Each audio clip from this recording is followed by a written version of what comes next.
will punch 2 tickets to championship weekend. Penn hasn't been to the national semifinals in 34 years. Rutgers has never been there. Later today, an all-Ivy League affair between Yale and Princeton, and then 2 games tomorrow, Cornell, Delaware, and Maryland and Virginia in a championship rematch from last season. And good afternoon, Anish Shroff, Paul Carcaterra. Normally we would be joined by our pal Quint Kesnick. Q is not here with us today. He is with his family after the sudden passing of his brother this past week. And I think I speak on behalf of you and I, the entire lacrosse community. Quint, we're thinking of you. We miss you. We love you. When I think of NCAA college lacrosse in the month of May in the tournament, I think of Quint's voice, I think of his presence, and he's missed.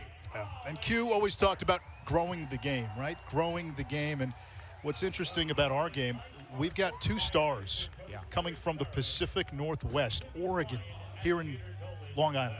If you told me 20 years ago the 2 featured players on this field in a quarterfinal matchup would be from the state of Oregon, I would have thought you were crazy. But for Rutgers, it all starts with Ross Scott.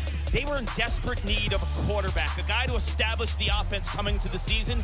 He delivered with a knockout punch. He carted a snowman against Harvard a week ago with the 8 goals. He's only 2 away from a single season record for goals at Rutgers on the banks with 50.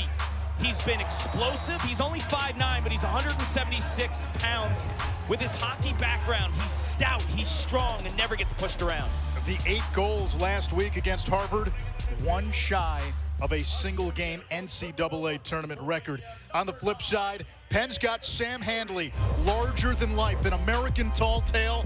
This is Paul Bunyan with a lacrosse stick. 6'5", 230, and he plays much bigger. What makes him so special is he's an outlier in this NCAA tournament. He's a quarterback from the midfield. Everyone generates offense from behind. Penn does it with their star midfielder, Sam Handley, the Ivy League Player of the Year. He can beat you in so many ways, Anish.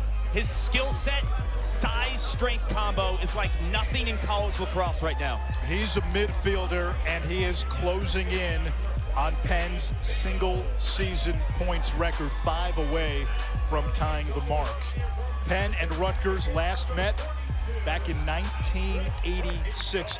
Tony Seaman and Tom Hayes were the coaches in that matchup. It's crazy when you think about it, and Penn went to the national semifinals in 1988. There's Coach Mike Murphy. Rutgers has never been to the Final Four, Nish. For both of these teams, the semifinals has been that runaway American dream. Penn 1-7 all-time in the quarterfinals. Rutgers 0-7. Brian Brecht has one of the most veteran teams in the country, 27 seniors and grad students combined. They have done well in the transfer portal, 15 transfers. Rutgers looking to punch its ticket to East Hartford. Penn looking to get there for the first time since 1988. The face-off is set. Jonathan Duhenio for Rutgers in black, and Jamie Susai, the senior, for Penn in the whites. The winner of this game will get either Cornell or Delaware in next week's national semifinal, and Penn wins the opening faceoff. Susai lost his stick. Rutgers keeps it in bounds, and a frantic start. It comes to Penn almost, and now it does. Kark, something to watch today. The temperature a lot warmer than it was for both of these teams last week. So what does that mean in terms of depth and durability? Rutgers has more depth. They want to run. Penn will beat you in the half-field offense. If it's a full-field track meet, I favor Rutgers. Half-field, I favor Penn. James Shipley beating Ben Smith, the hero last week.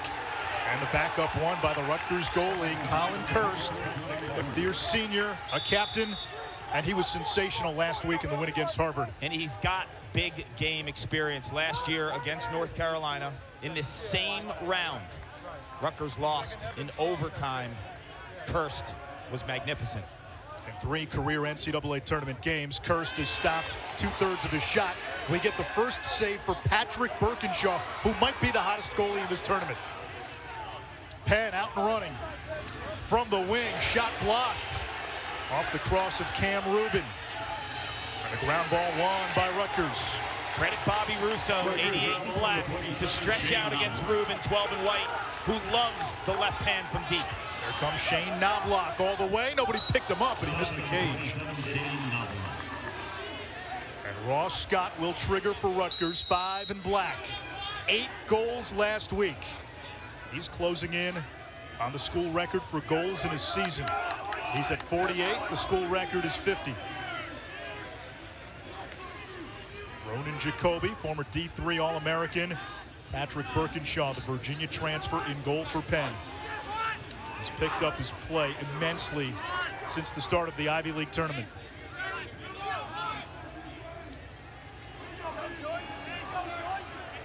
Jacoby has the short stick, draws the slide. Skip pass over the head of Mitch Bartolo, over and back. Bartolo, 4 in black for Rutgers, a former Penn captain and one of the 15 Scarlet Knight transfers. It's got to be a tough game for him to trot out on this field against his former teammates, but he spoke to Sean Lully at Duke right now, who played for Penn. Here comes Sam Hanley. And that one off the side of the net. Like a triceratops coming at you downhill.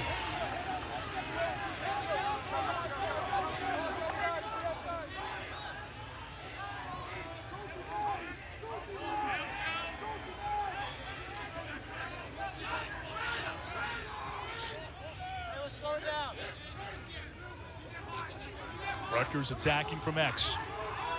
And that's another save by Birkinshaw. It'll reset the shot clock. For those new to lacrosse, change of possession triggers an 80-second shot clock.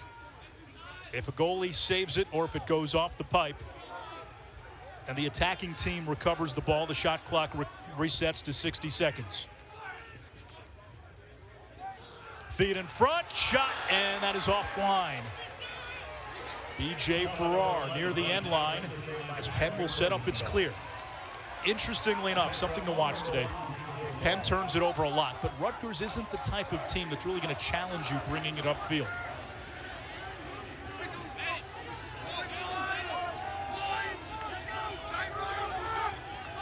This is a big matchup.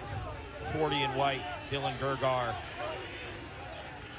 Fantastic righty scorer against Gene Felix.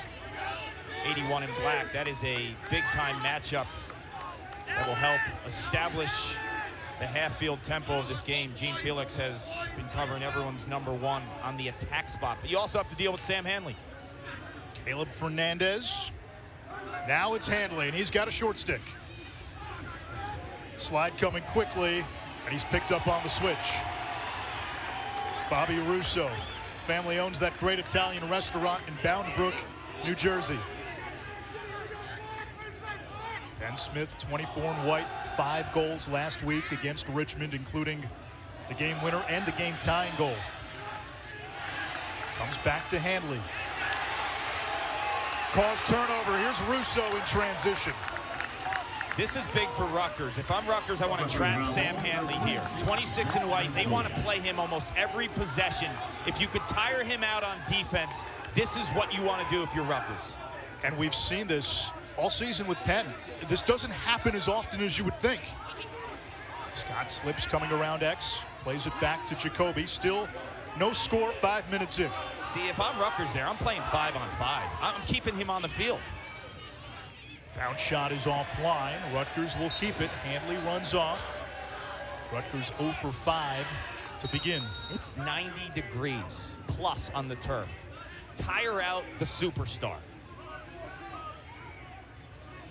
Here comes Bartolo, the former Penn Quaker. Bartolo's got a hammer and a save by Birkinshaw. That is 4 already for Patrick Birkinshaw. Bartolo is not afraid to let it fly. He shot the ball 18 times in a game this season. The Penn transfer I mentioned earlier, I said he was speaking with Sean Lully, who played at Penn, was at Duke this season, and asked him for some advice in terms of the mental approach to the matchup. He told us yesterday, hey, it wasn't personal. He just didn't have any eligibility at Penn. He couldn't play at Penn this year. Mike Murphy helped him transfer to Rutgers. He's friends with Ben Bedard and Jack Schultz and a number of guys on this team, close friends of his. He mentioned, yeah, it would be a little awkward as Gabe Fury slips. And we've seen a few guys slip already with footing. Shot clock resets. They call a loose ball foul on Rutgers.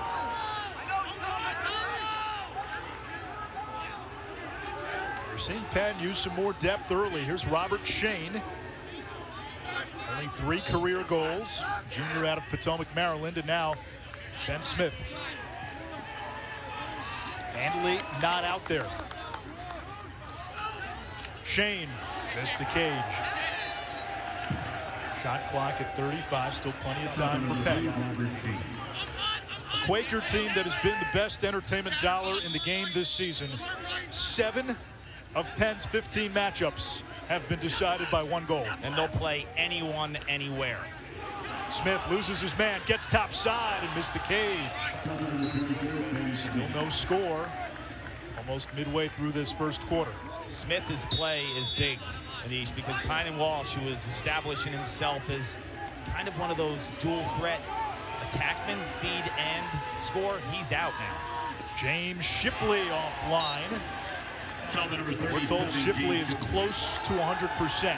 He did not play in the Ivy League Championship.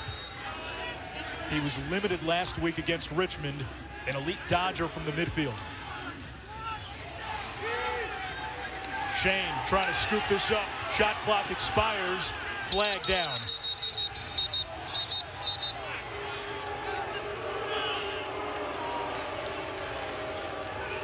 Yeah, this may be on Rutgers.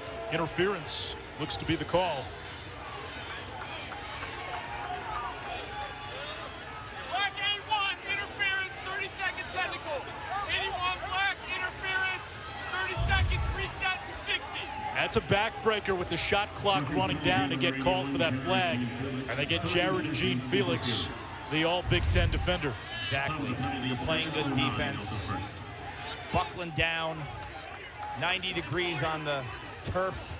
With this Penn extra man unit, it's really complicated because you have Sam Hanley, who everyone is petrified of at the top, 26 and white. But you have a righty shooter in Gergar, and then you have the lefty shooter in Rubin.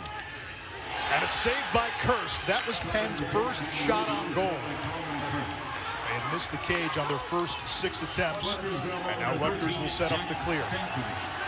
Big save by Kurtz. You don't want to go man down against Penn. They have the tools to beat you.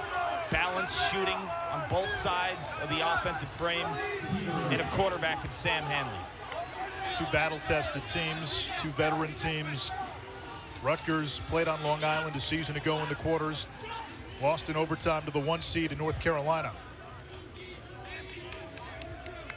The last time Penn competed for a full season, 2019, they lost in the quarters to Yale in overtime. Bounce shot wide by Jacoby. The Quakers a whisker away from championship weekend 3 years ago. I love Ronan Jacoby's game. 8 and black. Grad transfer from Wesleyan Division III. He can score with the left hand. Another shot, that one wide. Look at Penn right now. They're going to flush Jacoby to his right. He's a 2-handed power cradle guy. 35 goals from the midfield between him and Bartolo, who's had 40+. Dangerous duo. Scott gives it up. Shot clock down to 12.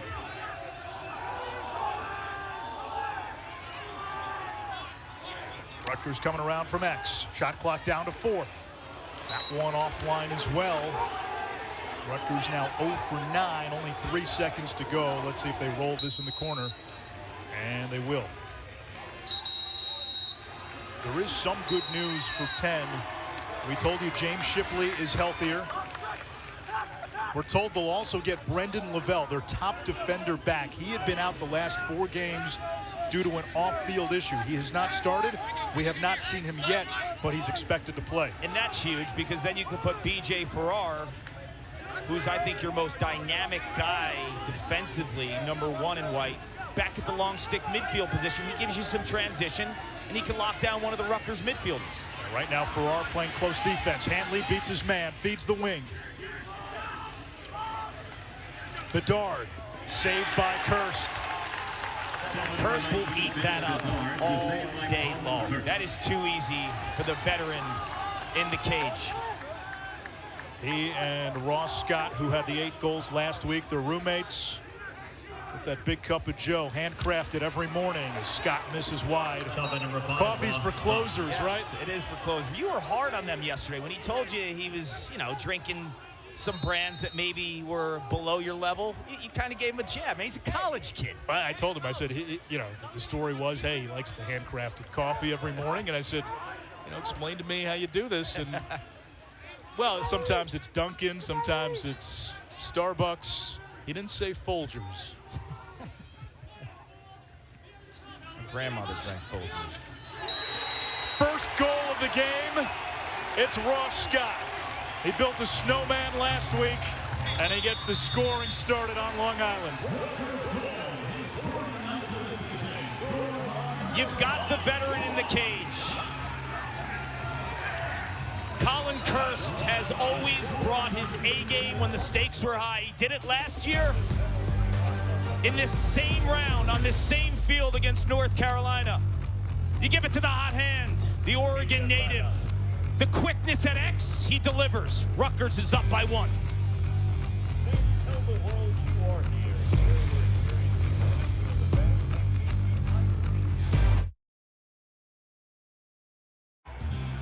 Last week, Rutgers, the 6th seed at home in front of 5,000 plus people.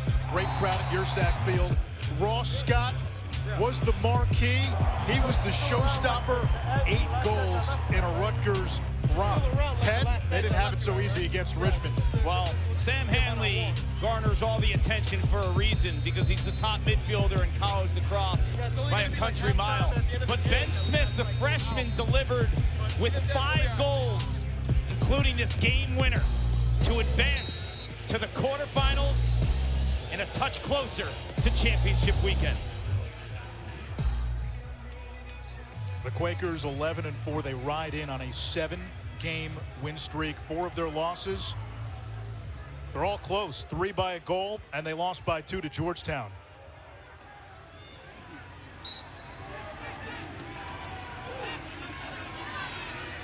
Zusai wins the faceoff. Rutgers attacks him, and we get a flag.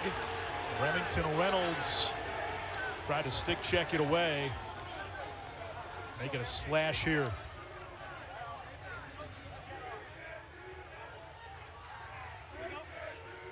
Black, 25, slash, 1 minute. Take a look here. Just hacking away. Yeah, it's 26. They said 25. I think it's 26. It's France 26. Kowiak. Yep. Who's a veteran defensive midfielder with the short stick out of the state of Utah. 25 years old. He served a 2-year LDS mission in St. Petersburg, Russia. Gergar's been dangerous on the man up. 40 and white. Fires from the wing. Kurtz reads it all the way. See how pumped he is? He's fist pumping. When you're a goalie, you make those 2 big initial stare down type saves. The confidence. Kark, we talk a lot about the Rutgers NASCAR offense, but they pick their spots when they run. Normally it's off a goalie save. Obviously you're not going to do it man down. But Rutgers, when it runs, it usually starts with the netminder. It does. He's the trigger in all of this. I'm going to be honest with you. I think it's a little overrated in terms of how it's a fast misnomer, yes. Yeah. I don't think they are the running gun of, say, a Brown or a Virginia. They've played really fast in the past where they've had that but reputation. They don't ride you like a Yale. It's not frantic.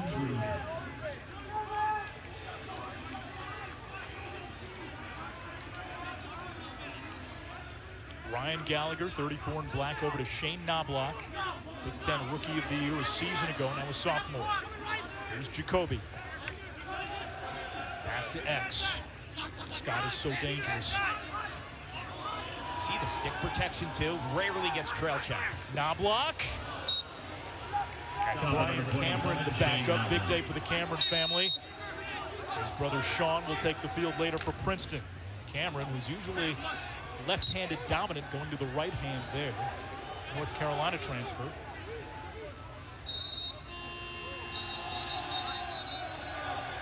Shot clock violation on Rutgers, so Penn will get it back. Only one goal. It's been a slow start. Both teams have missed the cage quite a bit in this opening quarter. A lot of times you get to this round, we were talking during the break, like how tense it is and the pressure of a quarterfinal, especially for these two teams. Penn hasn't been there since 1988. Rutgers has never been there, and they were so close a year ago. We say it often, this is the hardest game of the tournament. You get to championship weekend, in a lot of ways, the weight is off. You've now cemented and stamped your season forever. And for these programs, if you get to be a Final Four team, that team stays together forever. Here comes Gabe Fury. He's been electric down the stretch. Gergar trying to go 5-hole. And Kurtz, another save, that's 4. He's on. He's stopping them high, he's stopping them low. Both goalies are on. Yes. Now Birkinshaw, remember, was the MVP of the Ivy League tournament.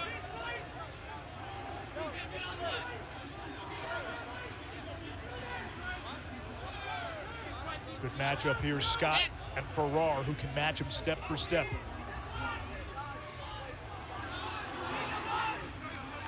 Jacoby had the short stick, Palazzi.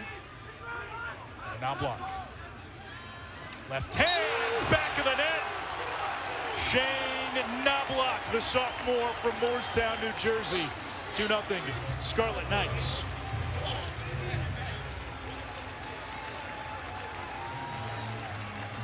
Knobloch is showing you some persistence. First team all Big Ten this year. Big Ten Rookie of the Year a season ago. Look how close moments ago. Stay with it, 27. You are a sharp-shooting midfielder for a reason, with 2 hands and the ability to absolutely hammer a corner. His mom was a high school girls lacrosse coach for 27 years. Dad was an assistant on those teams. He grew up around the sport, and he is adept as a feeder and, as we saw, a finisher. And he's very two-handed, which makes him difficult in terms of like that split and hit mode of a midfielder. That's going to be a violation. You have to get the ball over midfield before the shot clock hits 60. Rutgers can go quickly here. Final 90 seconds of this opening quarter. Penn scoreless. It's 2-0 Rutgers.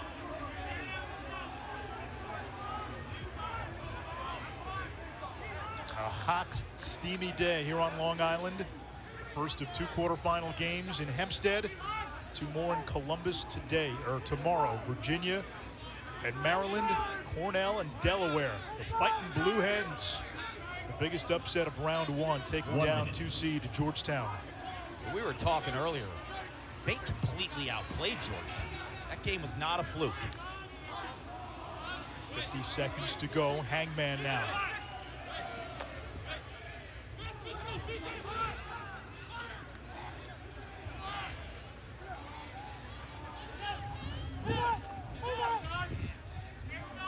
Shot clock at 20, about a 15-second differential. Cameron working on the All-Ivy League defender Piper Bond, one of the top shorties in the country. 45 in white. Ethan Till, the freshman. Good defense here by Penn. Nice swim move, bounce shot. And the shot clock expires. 15.5 to go for Penn. Plenty of time in the Ivy Championship. We saw them go from defense to offense at the end of a quarter for a titillating goal.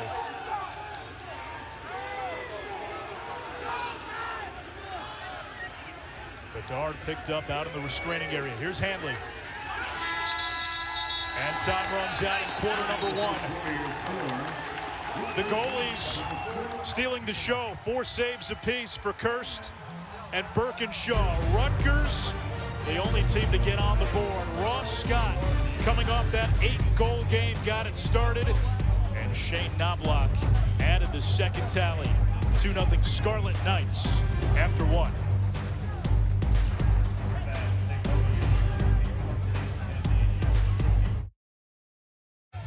Colin Kurtz, the Rutgers goalie, he is part of what's now become the first family of college lacrosse. 4 saves in that first quarter for Kurtz, who has been locked down in the postseason. He has, and if you watch his saves, they're high, they're low. The quick hand speed of 23 in black, and the family. You got 3 shooters, 2 goalies. Connors with the Whip Snakes. He played for Rutgers a season ago. How about Caden, the little guy hanging from the middle? I love that. He's in the goal too. See Colin top right, who's making plays. The bottom, CJ, all he did last week was 7 goals against Ohio State. And don't forget about Cole as well. There's Connor Kurtz. That is a big dude. And Mom Michelle, who, she's the best. We spoke to her yesterday. I just love her energy. She's always happy. She is the ultimate lacrosse mom. We were in the car. She gives you a call. We're out getting coffee. And she's talking about, hey, I got to figure out how to get from Long Island on Saturday to Columbus, Ohio on Sunday to go see CJ tomorrow when Cornell plays Delaware. Tracking a lot of miles. But right now, it's all about Colin, the senior, his last season. Mom Michelle has been such a rock for that family. Their father, Kyle, a former Rutgers goalie, passed away when the kids were in high school. Talking to Colin yesterday, he said it means so much to him to play the same position that Dad did at the same program where Dad played. Here comes Gallagher, got a good look. Shot clock reset, Piper Bond out of the air. Somehow that is not a push with possession. And now Bond catapults to his feet. Flag is down. This guy's the real deal. 54 in white. Makes plays. Chance here for Penn. They continue to struggle to hit the cage as Ben Smith misses. Flag was down, so it looks like we may get that call. Oh, they picked it up. No flag. It looked like Piper Bond might have been pushed 54 in white, but his minutes are huge. It was a push. 30 second technical, 8 black, push, 30 second technical. Reset to 80, please. So it was a push. We saw what they saw. One of the officials today is Mr. McCluskey, who had the infamous pole goal call when Virginia and Maryland played here in 2019. Penn's 0 for 2 on the man up. Handley and Gergar dangerous here. Gergar skip pass, Fury, and Penn is on the board. Now we think of Dylan Gergar as just a wing shooter. He showed you in round 1. He can dish it out a little too. The reason being, teams are pressing out on him, Anish, because they're fearful of that righty laser. So when you press out like that, 2 spots can be open. The inside, feeding the crease, or the diagonal pass on the extra man as the team shift to play 40 in white. We watched Gabe Fury in the Ivy League Championships. His game has popped the second part of the season. Such a big presence with the long arms and the reach to let it go.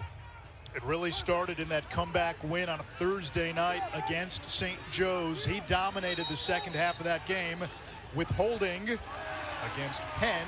So this will be the first face-off win awarded to Rutgers.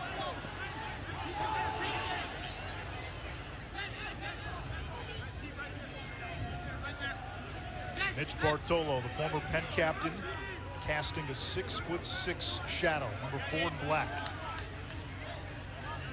He was simulating Sam Handley for Colin Kurtz in practice. Here comes Brian Cameron. Here we go, block, what do you say, block? Now Gallagher, 2-time captain, 5-year starter for Rutgers.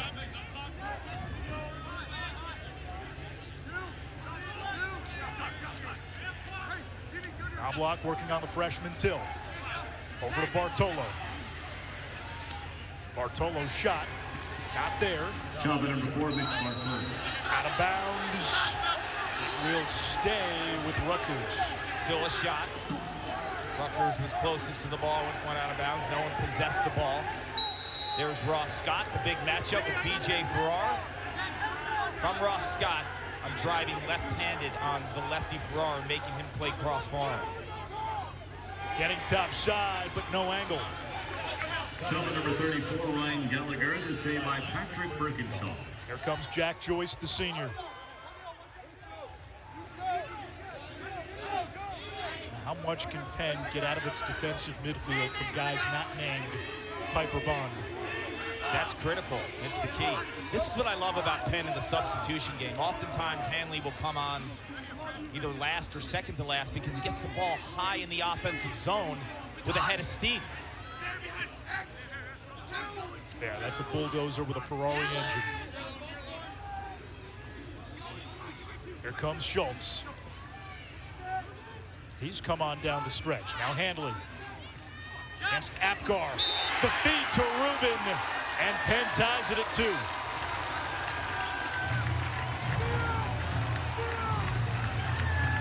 Patrick Birkinshaw is at 56%. As Anish mentioned, maybe the hottest goalie in college lacrosse. You got to find a way to stop this Rutgers offense. A unit that can put up 15 per game. What's 12 and White's secret sauce? His left-handed time room plant, top shelf.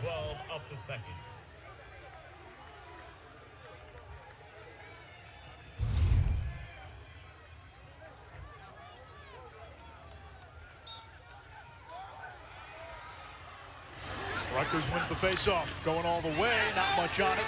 And there's Birkinshaw. That was an easy one. 6 saves now for the MOP of the Ivy League tournament. Strides that Birkinshaw has made at Penn. Remember, he was on that Virginia team in 2019. He really struggled for Penn in the shortened 2020 season.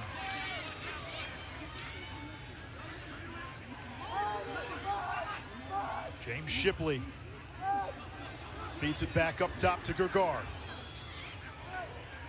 Fury bouncing off one defender, breaks a double. Ben Smith, bounce shot, save, cursed. We've got 2 goalies right now that have taken the super soldier serum. And there's the NASCAR offense off the save. Bartolo, shot blocked. A couple of former teammates, Bond diving for it. These are playoff ground balls out of bounds. It'll stay with Rutgers. Here comes Scott, accelerating all the way to X. And a whistle.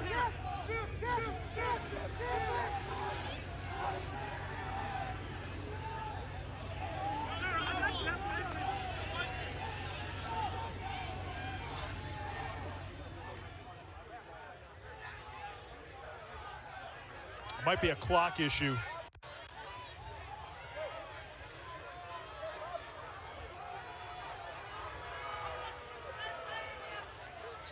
Kark, you mentioned B.J. Farrar. We're seeing a lot of him at close defense. He's dynamic as an LSM, but the Farrar-Scott matchup has been a fun one so far. It is, and he's the one guy on Penn who can match feet with Ross Scott. B.J. Farrar is an elite athlete with incredible balance, strength, and feet. A lot like Gavin Adler from Cornell. Don't be fooled by the size, man. They are so strong and they win the leverage game, and he will fight you for every ground ball.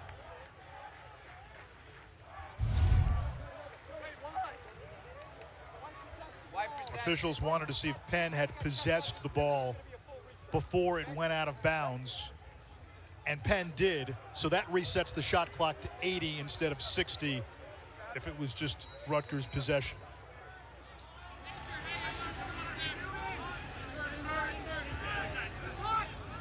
Ronan Jacoby against Piper Bond. Jacoby beats his man. Left hand free. 3-2 Rutgers.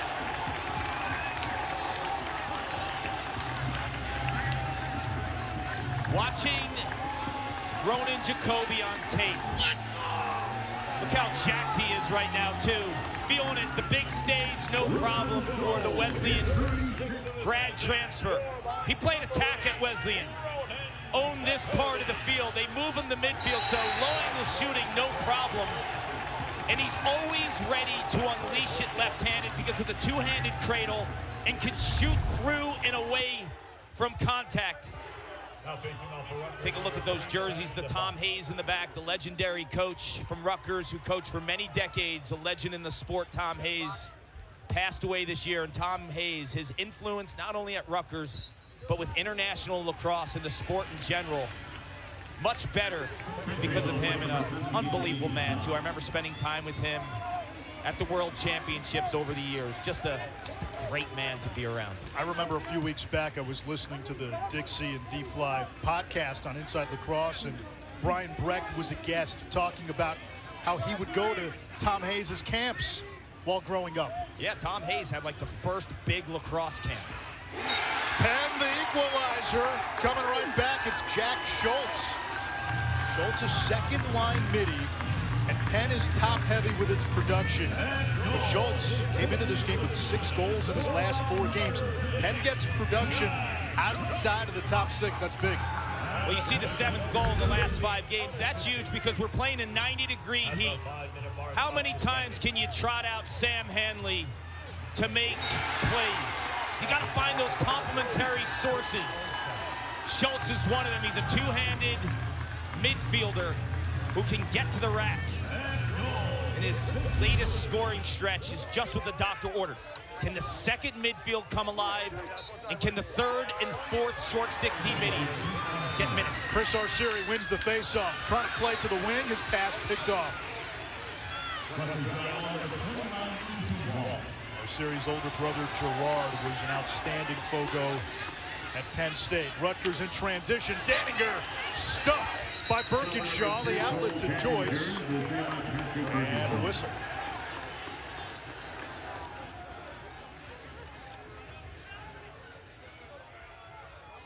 If you're a shooter right now, Kark, are these goalies in your head a little bit? They are, because you've seen them make saves. Let's hear the call.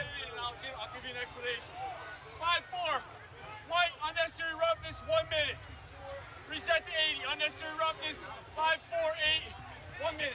That's the marathon man, Piper Bond, who will be doing time. You see 54 in white. Let's see the hit. Yeah, that's from behind, and it's high. It's a good call. Yes, these goalies are in the shooters' heads. Absolutely, because they've made saves high and low, so it's not like you haven't tested them in that one spot in the cage. First man-up opportunity for Rutgers, 42% on the season. Jacoby's been the assassin here, 5 EMO goals.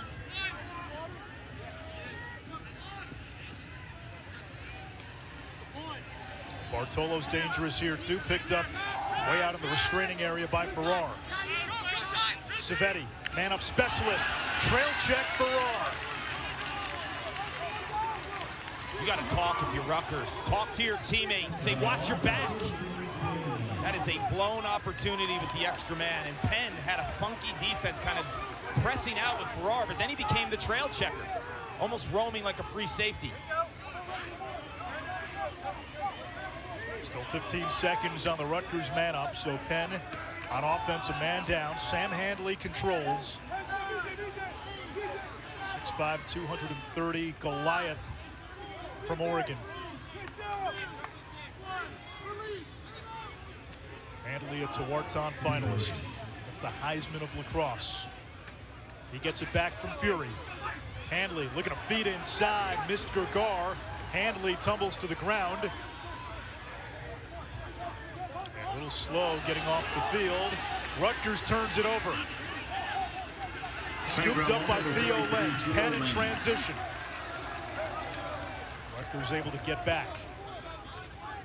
2 blown opportunities within the last minute for Rutgers. The extra man, and then the blown clear. You have to play clean if you're Rutgers. You're not going to rely on the face-offs to get the possession, so you have to find certain spots in the clearing game, the extra man, to make Penn pay. Here comes James Shipley from Weddington, North Carolina. Over to Gergar. Good ball movement. Right on the doorstep, it's Rubin. Flag down. In the crease. No goal.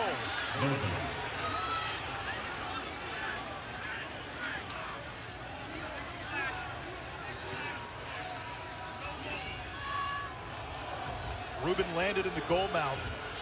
That's that little ice cream cone in front of the goalie net.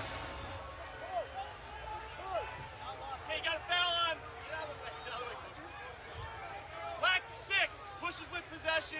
30-second shot clock goes to 60. So the penalties on Rutgers, and this is a rule that a lot of people, for good reason, don't like. Thumbs down. Because if you're a defensive player and you push the goal scorer into the goal mouth, yes, it's a penalty, but if that player lands in the goal mouth, it doesn't matter if the goal goes in, it's wiped out. A player can never land in the goal mouth. So if you're a defender, ask yourself this question. Would you rather allow a goal or get a penalty and go man down? Right. Thumbs down. Penn over with the extra man today. Actually make it 1 for 3. Crease feed isn't there. And it's picked off by Kurtz. That push worked out for Rutgers. Yep. It's that simple. You went man down, you stopped them. Chance for Rutgers the other way.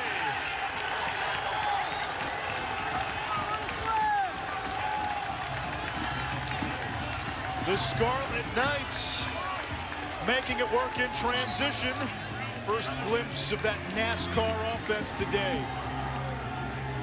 Rutgers takes a 4-3 lead. This is exactly why this call is awful. Penn can go up 4-3 on a Rubin goal. Rutgers, well, they're smart. They're playing within the rules. Push, make him land in the goal mouth. Stop them on man down. Sticks in the passing lane. Your goalie throws darts for outlets. Rutgers hits in transition, makes Penn pay, and the Scarlet Knights are up.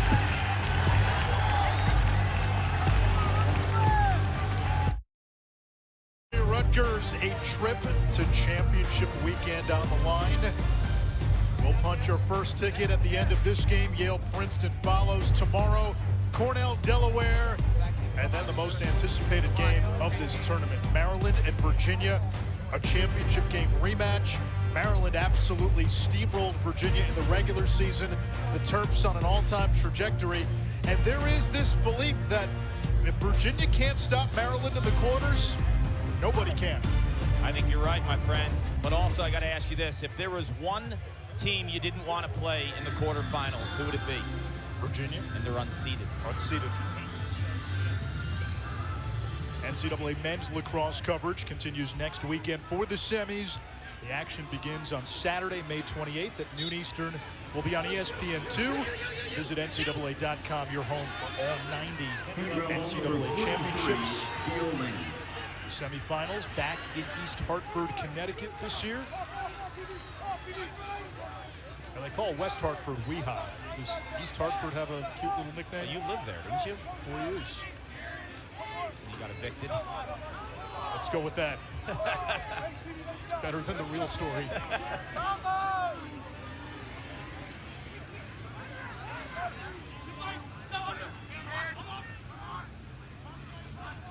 Gergar over to Rubin. Has it stick checked away. Nice play, Gene Felix. We get a hold on Penn. Rutgers ball. That's the way you want to defend Cam Rubin. You want to play the contact game with him. If you allow him to set his feet and let it rip, the hands are lightning quick. The stroke is a thing of beauty. But when you play the contact, physical type game with 12 in white, you could disrupt him. Penn has 7 turnovers, and that has been the Quakers' big bugaboo this season. They've had 7 games this year with 20 plus. Scott beating his man, missed the cage. You know, we talked about this in the first quarter. Teams missing the cage a lot. It's happened a lot today. You mentioned hot goalies. As a shooter, maybe you're trying to be too perfect. Well, that shot, you had to be perfect if you're Ross Scott. You had no angle. But when he came off the pick, the Rutgers player who set the pick fell down, so he couldn't back up the cage, so he lost possession. Penn was closer to the ball off a shot. James Shipley now on the midfield unit. He's got it, 37 in white. His high school, the Weddington Warriors, playing in a 4A state championship game today in the Raleigh area. And Shipley cranks, and there is Kurtz. You ever see James, his younger brother, play lacrosse? Will, he's now the running back at Clemson. I saw him after his freshman year in the summer. He's an amazing two-way midi, a motor unmatched. Like, you watched him, it looked like if you gave Christian McCaffrey a lacrosse stick. That's Will Shipley. I may have to do that in with the fall. skills, too. With skills. That program in North Carolina, Weddington, the premier program in the state. They bumped up from 3A to 4A, playing for a state title today.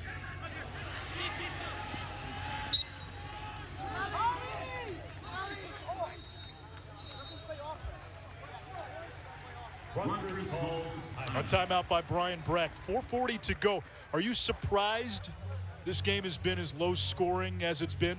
Yes. Why? You know, the heat I knew would be a factor. I just looked at both of these teams and getting into the flow of their offense in the last month. You know, Jerry Byrne is the head coach at Harvard and the defensive coordinator there in terms of establishing a presence. They blowtorched Harvard last week. Rutgers did. You've seen Penn the last month clicking on all cylinders and secondary scores coming to the party. The heat has slowed them down, the nerves of the quarterfinal matchup. But if I'm Rutgers right now, I want a heavy dose of Ross Scott. He is your quarterback for a reason. One of the best scorers in Rutgers history. Give him the rock, 5 and black. Rutgers, a program on the rise. They have ascended under this Big Ten banner. 2 straight quarterfinal appearances. The last time that happened, 1974, 1975, when they had an attackman by the name of John Danowski. Dino, that is classic. They still are reaching for the school's first lacrosse championship weekend appearance. In this last decade, the stars they've had too, right? The Adam Sherlin-Beatties, the Jules Henningbergs of the world. Like, they've had the guys that have elevated. So if this team makes championship weekend, it's about those guys in the last decade, the Scott Beattas of the world, who've given this program the profile and opportunity to capitalize in recruiting in the transfer portal. The reality is, the way this bracket was put together, the bottom half of the bracket is wide open. Any of these 4 teams at the bottom, Rutgers, Penn, Cornell, you can't even count out Delaware with the momentum they have. Any of those teams is capable of playing on Championship Monday. Couldn't agree with you more. And when I was looking at the bracket and the matchups this week too, you know, a lot of people were upset. Notre Dame wasn't in the tournament. Duke wasn't in the tournament, and Georgetown loses last week. But the matchups and the parity here, these all could be 1-goal games. When you think of the quarterfinal matchups, what were the last 8 quarterfinal matchups? How many were 1 goals? Of the last 8 quarterfinal matchups, 6 went to overtime. Expect that. There is some sort of alarm ringing through the stadium. Save Birkinshaw. Cameron on the rebound. Denied. Birkinshaw stole one. Cameron stepped in the crease. It'll be Penn ball. Cameron had time, right? He caught that rebound and had him. Birkinshaw one-on-one. Didn't change his levels, though. Changed sides, but Birkinshaw's quick hands in reaction to stay up top. No dice for Cameron. Here's another look, left side of your screen. There's the initial rebound. Cameron gets it. Yeah, he leans with one shoulder to try to get Birkinshaw to commit to one pipe. Shot at the other, it didn't matter. Gergard, jump shot, nothing on it. The defense, too much. And off the save, Rutgers looks to run. France Kowiak. Birkinshaw, white hot again, 10 saves in the opening half with 3+ minutes to go. Unbelievable. What I've noticed, Anish, Rutgers defensively is really playing physical with the Penn attack. Like, they're challenging them, physically speaking. There's a matchup. Scott against Farrar. Farrar derailed by the pit. Up top, shot. And it's saved by Birkinshaw. He held out to it. Amon had a great look. An acrobatic save by Birkinshaw. That's 11. I wasn't sure for a minute if he was going to bring that cross back over the line. Goalie confidence is a scary thing, and he's had it for the last month. He has. We saw him in Providence in the Ivy League tournament. He stopped 2/3 of the shots he faced. And you can say what you want about Ivy League defenses. Offensively, that is a league loaded with talent. We'll get a timeout by Mike Murphy.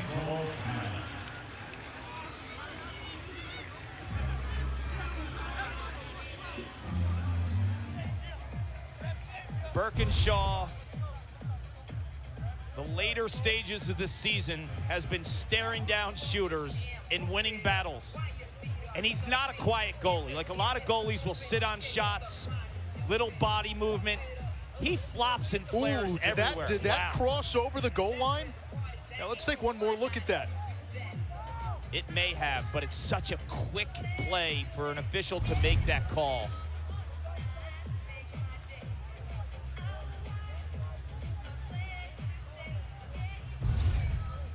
Let's take another look at this, Anish. Makes the save. Now the ball's in the air.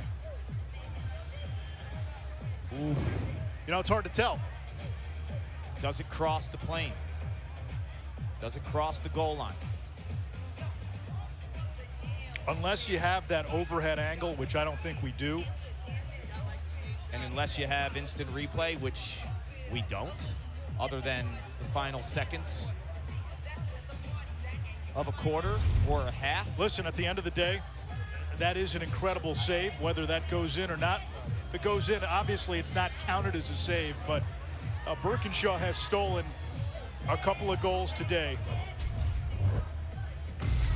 He played at the Brunswick School in Connecticut. He was the #1 rated recruit in the country.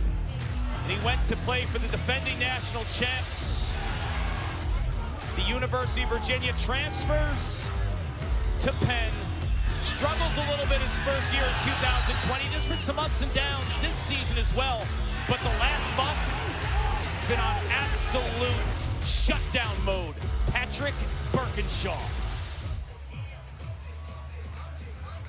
You know, when you look at that shot, too, that might have crossed the goal line, no official's going to make that in real time. No. So we're not going to speculate more and more until we have instant replay. That's what you're going to have. It's such a quick type of movement from shot to save to clear. We come up on 2 minutes to play. Here's Fury working on Kamish. Rutgers top shorty. Hanley feeding the crease, and that was dropped by Gergar. You saw the vision from Hanley. Gergar needs to finish that. Those are the moments Penn wants to capitalize. Everyone's shifting upfield to the quarterback, Hanley. All eyes are on him. The pipes are open. He just can't make the correct pass, and Gergar, he caught that. It's one-on-one with Colin Kurtz. It's a tie game. First midfield for Rutgers. Jacoby, Knobloch, Gallagher's got the ball and the short stick. Tough to call Bedard a shorty. He's 6'2".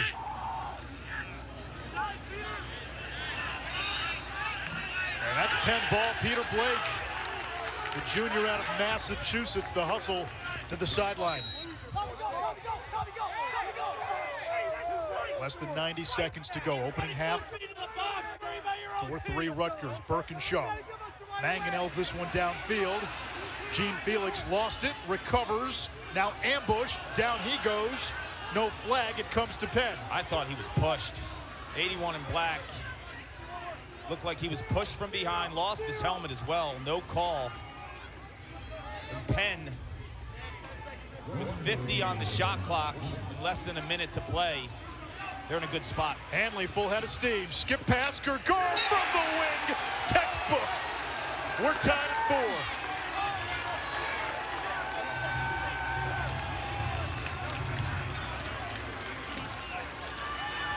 It's all about second opportunities. Cashing in. Taking advantage of potentially a missed call. Gene Felix here goes after this ground ball. That's tough. At first, it looked like he was pushed from behind. He fell almost from the pressure from the side and front. But Sam Hanley, when he operates high in the offensive set, and he has the head of steam, he is virtually unstoppable. When you see that moving force coming downhill, the entire defense has to respect Sam Hanley, and he's able to make those diagonal passes to the pipes to guys like Gergar and Rubin. Battle for the face-off, popped into the air. It comes to Scott. Rutgers on its attacking end. And a timeout called with 44.3 seconds to go. Tied at 4. A trip to championship weekend in East Hartford, Connecticut on the line. Coming up at halftime, we'll preview the 3 quarterfinal games that are still to come. Yale-Princeton follows this one tomorrow. Cornell-Delaware and Maryland-Virginia. We'll also look at the Tewaaraton finalists. And listen, a sneak peek on game 2 today. Yale and Princeton. Yale won the regular season matchup, but there's a piece of that puzzle and some context that needs to be applied. Princeton's best defender in that game, George Bond, did not guard Matt Brandow, Yale's most electric attackman. Bond was coming off an injury. They had Pace Billings guarding Brandow. Brandow went for 5 goals and 3 assists. We're going to see Bond against Brandow today in what should be one of the best one-on-one matches of this quarterfinal round. George Bond is, for my money, maybe the most underrated defender in the country. Came into Princeton as a freshman in 2018, led the Ivy League that year as a freshman, and caused turnovers. Now he's a 5th-year guy, and he's doing the same thing. He was nicked up earlier in the season. He changes the complexity of that entire Princeton defense. He's an eraser. You talked to Michael Sowers this week, who went up against George Bond in practice a lot when the two were at Princeton. What did Michael Sowers tell you? Michael also played against George in high school twice a season. He said, by far, he's the toughest one-on-one matchup that he's ever had, ever. This is the most prolific scorer in Princeton history, saying that about George Bond. And when you look at the battles that they had in high school, they had him on the practice field in college too. Coach Madelon had to actually have them separated and stop going against each other in practice just because of how hard they went at each other and were beating each other up. Princeton really struggled defensively in its last 2 games leading into the tournament. And then they were on another level against BU last week, holding BU to 5 goals. They gave up 37 in their previous 2 games. Defense has been a season-long struggle for Yale. Andy Shea feels he has the individual pieces, and they do. We just have not seen it come together as a unit. Yeah, they're letting up 15 goals a game over this last month, which is a tough pill to swallow, a team that traditionally never plays that way. Rutgers can hold for 1. Knobloch's got a goal in this first half. Picked up by Lenz. 46 in white. Lavelle out there for Penn. Scott against Farrar. Offline. And let's see who wins this ground ball. It will be Rutgers. 7.7 seconds to go. Gallagher to trigger. And a whistle.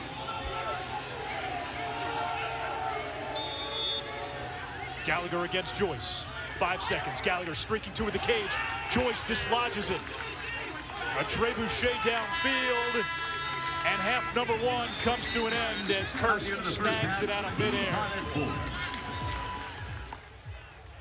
Penn and Rutgers playing to a stalemate through 30 minutes. Tied at 4.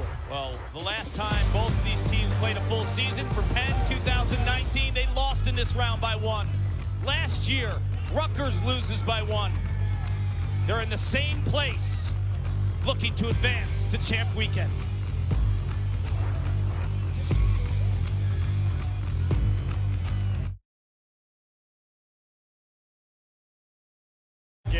30 minutes between Rutgers and Penn.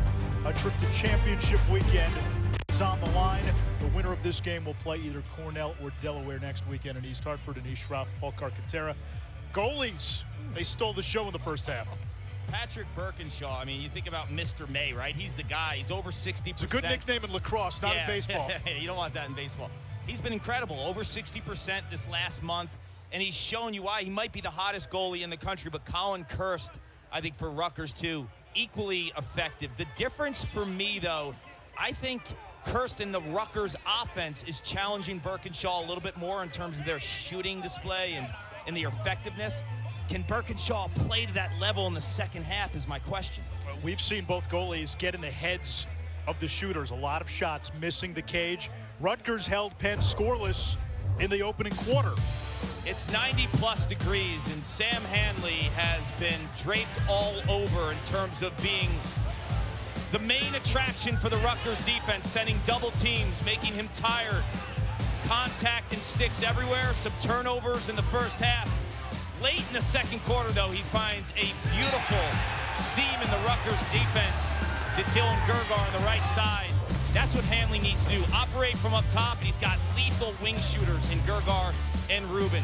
Ross Scott, off of the 8-goal performance in round 1 against Harvard, he came off the top with a nice lefty low-angle shot. Shane Knobloch hammering a screaming lefty on the run shot to the corner. Ronan Jacoby. And then Ethan Rawl. This is what Rutgers will need to do more of, Anish.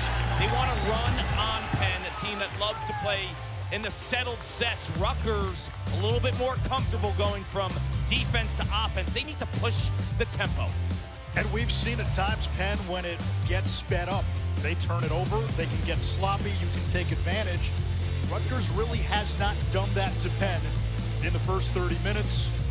Ross Scott had the first goal of the game, his 9th of this postseason, one shy of the school's single-season record. Sam Handley, 3 assists from tying the school's single-season points record. Biggest adjustment for both teams here in the second half, Cart. Well, I think Rutgers needs to figure out, in terms of Hanley through the substitution box, when they're going to start defending him. Because it's frightening for any defense to deal with 26 and white when he's coming out of the box. A lot of times, Penn intentionally will send him out second or third, so he is just barreling downfield. How are you going to adjust to that? You cannot have a defender waiting there for Sam Hanley. You almost want to match the substitution and play him with a little contact deep into a offensive spacing set, if that makes sense. And I think for Penn, they have to find those shooters, right? Like when they move off a ball movement and use Hanley as a decoy, he can get a ton of assists and find those wing shooters. Penn only 18 shots in that opening half. Rutgers had 30. And the Scarlet Knights with Eugenio win the opening draw of half number 2.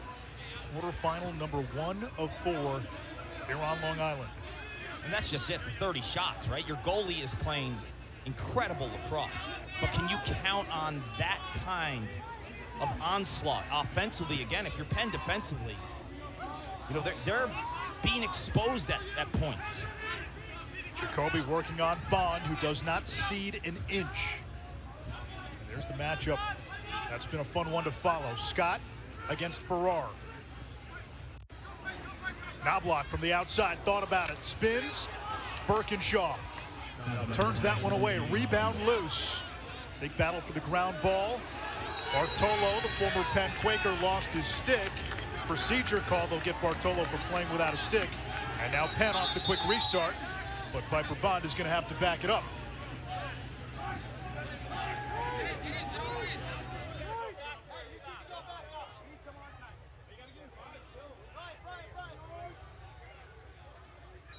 Watch Handley come out of the box here. He's the second one on this time. As you said, oftentimes the second or third one on. Fury runs on. Fury, Shipley, and Handley, the starting midfield. Fury had his steam. Fire, save! Kurtz. Rebound loose. Kurtz was down. And we get a loose ball push on Rutgers. That was a great look by Gabe Fury, who in a lot of ways is Sam Handley-like. He's 6'5", he looks small compared to Sam Hamley. That's how nuts it is. But that's what makes Penn so effective. They run their offense through the midfield, and their big guys come downhill. There's Shipley. There's another save by Kurtz. That's 8. Early in the third quarter, both goalies have combined for about 20 saves.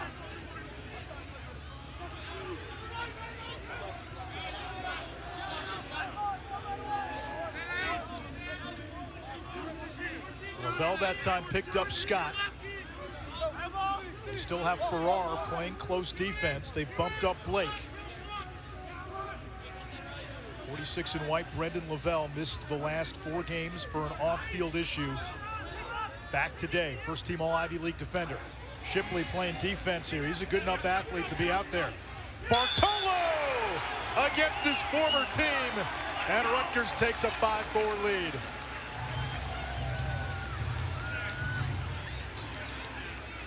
It's been an exchange of body blows between the two goaltenders.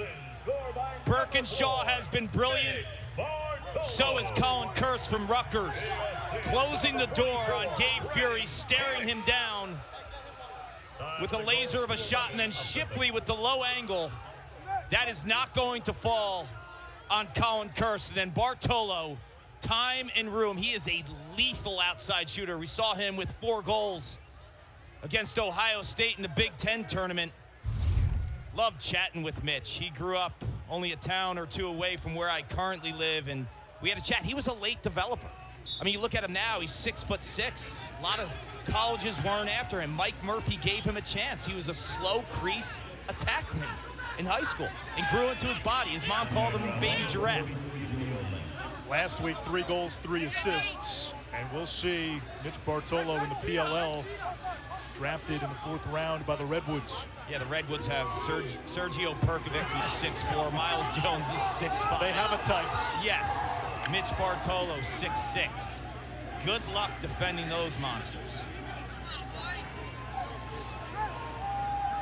We're excited. The PLL season on ESPN just a few weeks away. It started in Albany. Sam Handley lost it.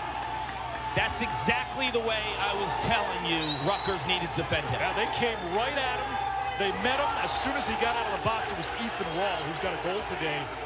Rawl, the long pole, one of the best in the country, got into his hands immediately. If you don't meet him high in that offensive zone, he gets the head of steam, you're toast. You have to meet him and then have your defense ready to support. Take him out of his rhythm. Ball on the ground, Gergar vacuums. Pass up top, picked off by Rawl. Rutgers now with a chance to push. Daniger. Left hand, shot blocked. Big ground ball, popped into the air. Keel has it for Penn. Birkinshaw launches one downfield. And Gergar points at Rubin with 2 hands up. Penn slows down.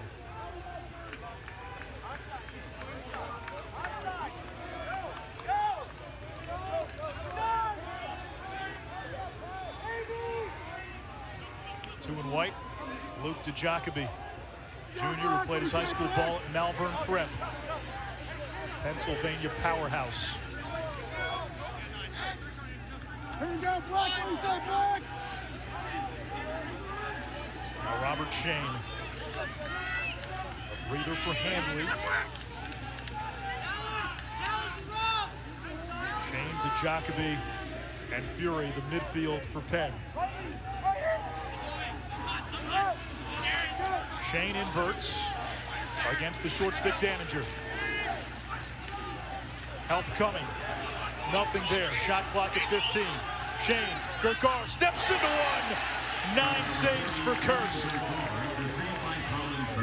And it's off a Kurtz save that Rutgers begins its transition, but Franskowiak could not catch it clean with Rubin draped all over him. When you watch Colin Kurtz on tape, he rarely lets in bad goals. Like, he is so steady in terms of his angles, his body positioning, and his calmness. And he's a big game goalie.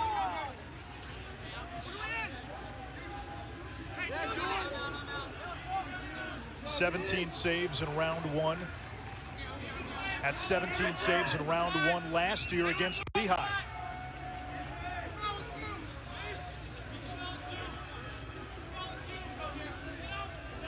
Rutgers inverts Gallagher. On to Jacoby. Spins it back to X.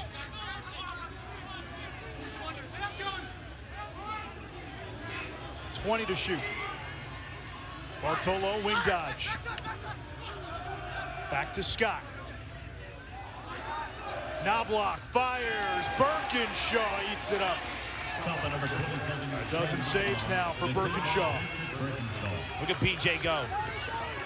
Wheels. Over to Joyce, met immediately. He hangs on. Knobloch tried to jar it loose. Do you feel like having BJ Farrar, though, at close defense, if you lose any transition? You lose a lot of transition. The bet Mike Murphy is making is we need him against Ross Scott. Which I understand because of a quickness perspective. Shipley over to Rubin, side of the net. Kurtz digs it out. There's the great outlet. Apgar, D3 transfer from Salisbury. Missed most of the season, started the first couple of games, came back toward the tail end of the year. They feel he's got a chance to be a big-time player. Three-time All-American at Salisbury.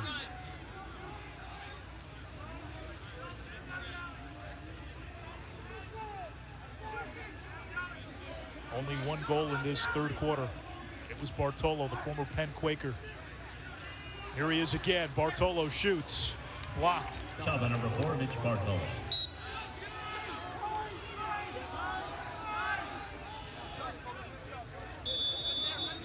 Bartolo, a big part of that Penn team in 2019 that reached the quarterfinals, won the Ivy League championship. Lost to Yale in the quarters on a jack tie goal in overtime. Save Birkinshaw. Number 5, Ross Scott, is saved by Patrick Birkinshaw.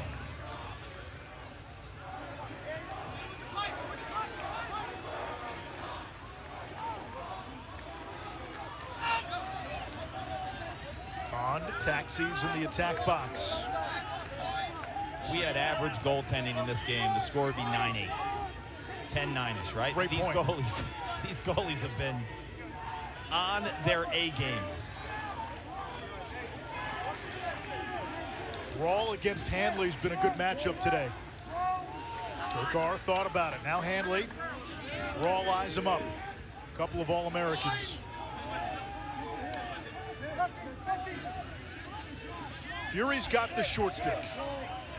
And he's exploited that matchup down the stretch. Now Fury will run off. Penn's depth will be tested now in the second half with the Heat. Schultz out of the box, fresh legs. Open look. Bedard saved Kurtz. Russo on the rebound. Tornadoes out of trouble. That was a big-time move by Bobby Russo to evade the pressure, to spin. Daninger. Francowiak. Low sidewinder. It's good. Little worm burner past Birkinshaw. 11th goal of Francowiak's career, the third this season for the 25-year-old senior. When you think of Rutgers lacrosse, whether it was in the 1990s, the name Kurtz always was prevalent. Well, in 2022, with the team one game away from championship weekend, Colin Kurtz is closing the door and giving his offense opportunities.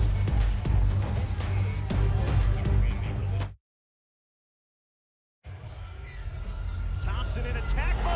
Oh my goodness! Lyle Thompson. Little stutter step move. Thompson with the right hand shot. He scores! There's a nice shot from Lyle Thompson. The summer of Lyle, we get to watch the great Lyle Thompson all summer long on the ESPN networks when the PLL comes to ESPN. Colin Kurtz A brick wall in the cage for Rutgers.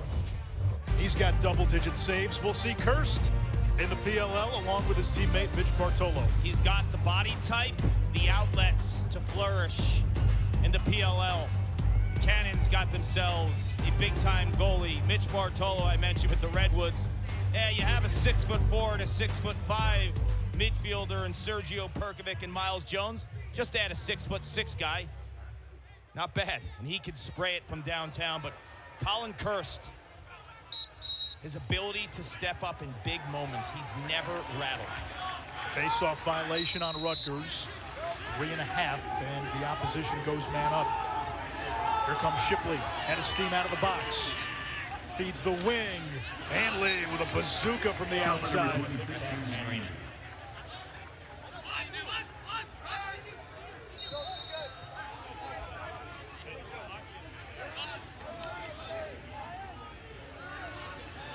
Caleb Fernandez, Schultz, and Handley, the midfield for Penn. Shipley's out there too. Got Fernandez in an attack. Handley against Apgar. Feeding Gurgar. Nice move on the inside. Gurgar with the finish off the feed from Big Sam. Big Sam can deal. Penn faithful feeler. Got a good one in Hempstead, New York. Dylan Gurgar is known as a righty wing shooter, but also a dodger off of ball movement. So making this quick underneath move when Gene Felix, 81, kind of overextends in the gap and in the opening is downfield. But if you're Gurgar, your first step after you dip under has to be upfield to increase your angle. That is incredible awareness by 40 and White. This is Penn's 16th game of the season. Gurgar now has scored at least 2 goals in 15 of them. Penn with a 9-4 edge at the X. Ground ball here. Zusai had it, lost it. We'll get a conference. It will be Penn ball. So Duhenio, according to the officials, knocked it out of bounds.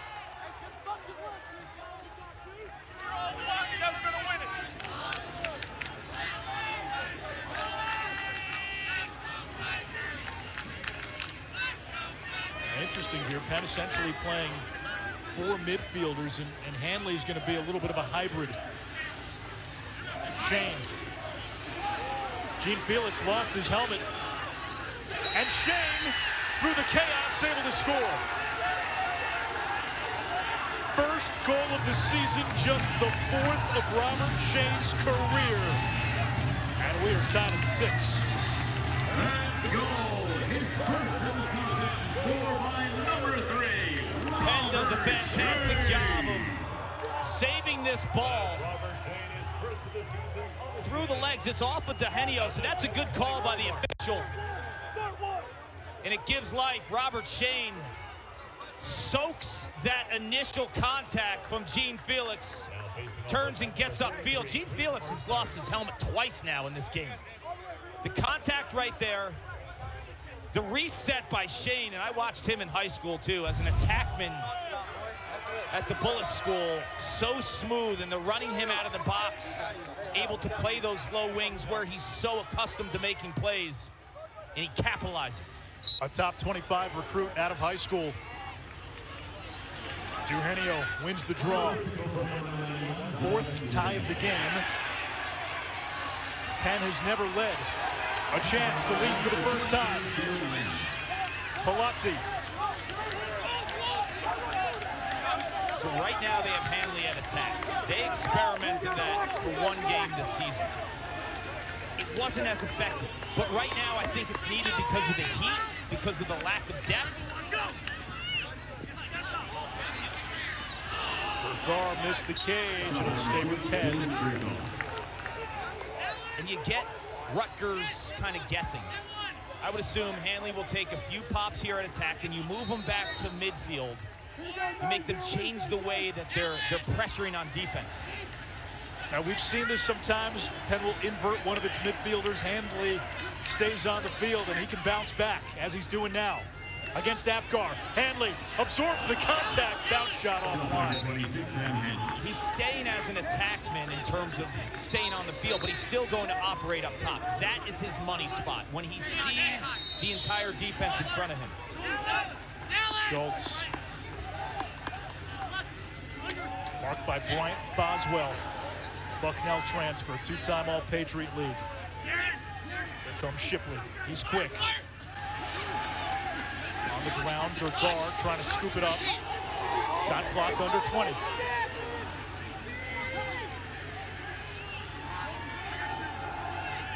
Handley from the wing. Beats Gene Felix. Save, Kurtz. Rebound, Schultz whiffed in the crease. Rutgers ball.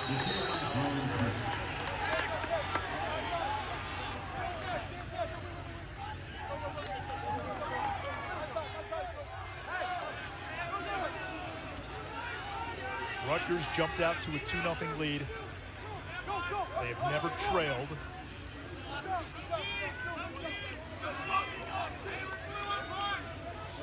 I know B.J. Farrar, one in white, is an exceptional defender, but if I'm Ross Scott, you have to challenge this matchup. You're the guy for Rutgers. The offense runs through 5 in black. He has to test this matchup. There's Bartolo. Now Knobloch picked up by Piper Bond. One of the top shorties in the Ivy. Knobloch skirts this one wide. Shot by number 27, Shane Knobloch. No shot clock reset. Gallagher operating from X. Bartolo coming down the alley. Veers it over to Scott. He's got the short stick. Bond. Scott bouncing wide. Shot by number 5, Ross Scott. Not hit the goalie or the pipe. It stays in bounds. Shot clock down to 6. Gallagher again. Shot clock down to 2. There's the feed. Scott, side of the net. Shot by number 5, Ross Scott.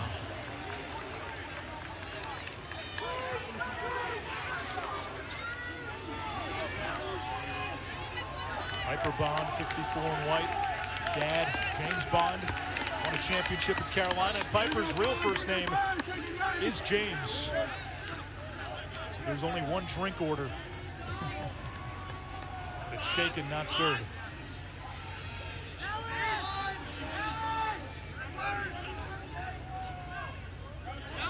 Caleb Fernandez now, senior out of Florida. Daninger trying to force him back. Looking to feed up top. It gets by Fury, and that's over and back. That is outstanding defense by Daninger. Playing the contact game, fighting at goal line extended. I've seen too many times midfielders defensively play in space and they don't make that contact at goal line extended. Daninger's been an unsung hero today. A couple of assists. He's played well on defense. We talk about the Pacific Northwest with Scott and Handley. Daninger out of Lake Tapps, Washington. That unit as a whole too, Anish, right? We were talking in the break. It's almost like a second midfield for Rutgers. Those short stick defensive midfielders have the green light. And offensively, they're producing today. The last 3 Rutgers goals, somebody from that defensive midfield is at a handed. 25 seconds to go. Shot clock irrelevant. This is becoming a regular thing, a quarterfinal thriller. Scott, Warburton wide. Feels great here too, right, at Hofstra? Like, this is a staple. Quarterfinals at Hofstra, you just feel it. Nice crowd, hot day, feels like summer. Yard sale, flea markets, and a tie game after 3. We were building toward this. Penn has already played 7 one-goal games this season, almost half their games. 6 of the last 8 quarterfinal games decided by a goal. It should be a fantastic finish on the island.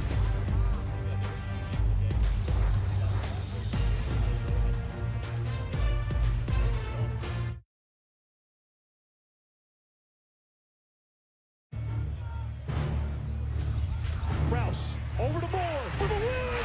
Virginia going to championship weekend. Robertson, left hand bouncer, scores. Duke wins it in overtime. Holds on to the ball. Time, shoots, and scores. Robertson falling down and bounces in. He did it again. McCarthy has some room. Now he'll shoot and score the game winner. DeMeo steps in and scores. Headed to championship weekend. This has been the round. 6 of the last 8 quarterfinal games have gone to OT.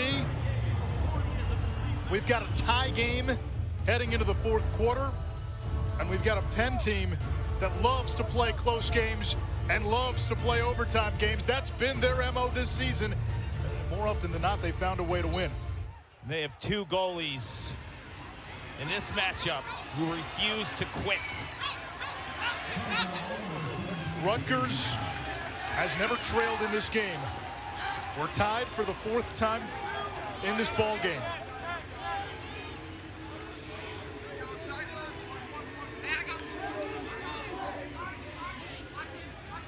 First midfield for Penn. It's a midfield-driven attack.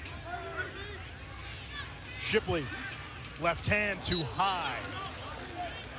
He's a nice change of pace, right? You got the big guys like Sam Hanley,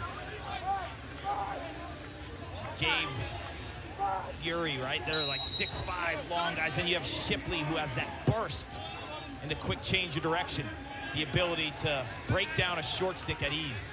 Hanley's been held in check today, just 2 assists. He's got it now. Over to Ben Smith, the hero last week. Shipley swims inside, got a good look, missed the cage. You know, talking to Brian Breck yesterday, we said, hey, what do you do against a Sam Handley? And his response was, we think the world of Sam Handley, but we've faced pretty good players the last couple of years. Jared Bernhardt, Wisnauskas, Jack Myers at Ohio State. Handley over to Gergar.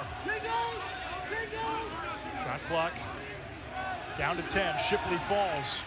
Feeds the crease. Right there on the doorstep, a goal! Chris Cannon, and Penn takes its first lead of the game. They're going deep in the bench. Canet is only a freshman. Not used a ton in 2022, but it's 90 degrees, it's hot. Use your bench. Given opportunity, seize the moment. What a pass by Shipley, who loses his footing, continues to have his head up, and steps away from the pressure. And the freshman speedster from New Canaan, Connecticut, big-time high school football player. Watched him in high school, a punt return type of 2-way midfielder, making an attack-like finish. First career goal for Canet. And it comes in the quarterfinal to give Penn its first lead of the game early in the 4th. How about the play by Shipley, though? Never give up. You lose your footing. You feel the double. Your head is up. That is a brilliant lacrosse play.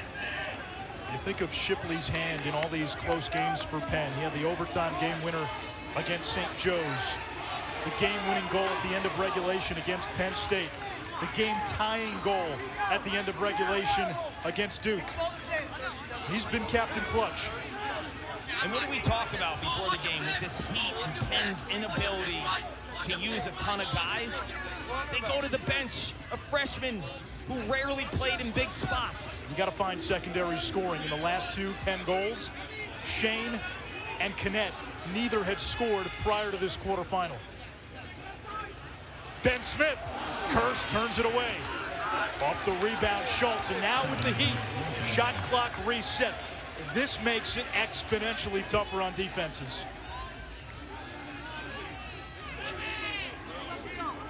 Clark, we were talking before the game, the 4th quarter. This turns into a testament of endurance.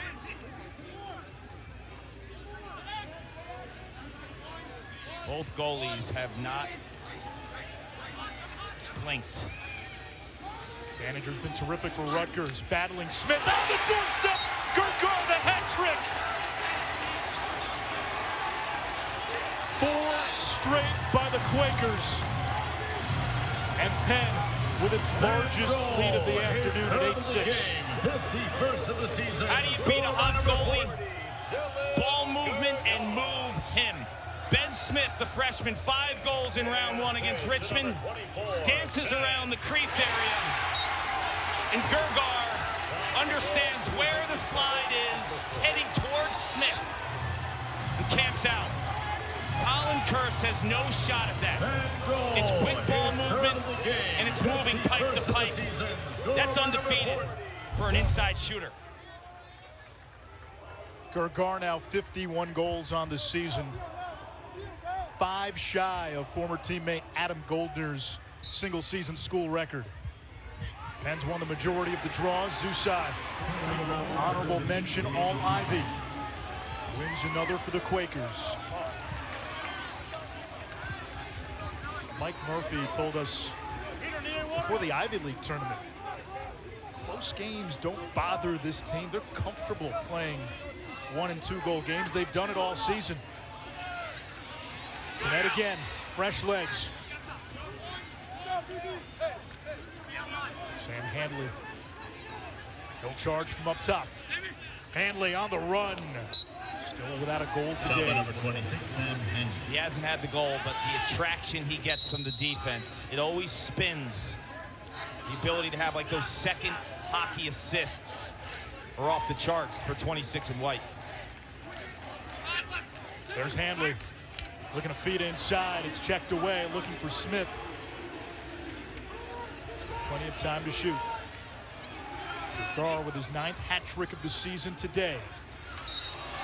Knet has it dislodged, but a push without possession. And that's on Kamish, so another shot clock reset. That's a 5th-year senior against a true freshman. We wondered about Penn's depth. They have unearthed some depth here in this 4th quarter. Knet, Shane. Gergar's pass knocked back, still plenty of time. Rutgers playing a lot of defense here. Handley barreling down, nearly lost it. Skip pass, good look here. Fury save, Kurtz, rebound, Penn. Now this has turned into what, a 2-3 minute possession, maybe longer now. This Rutgers defense is going to be gassed.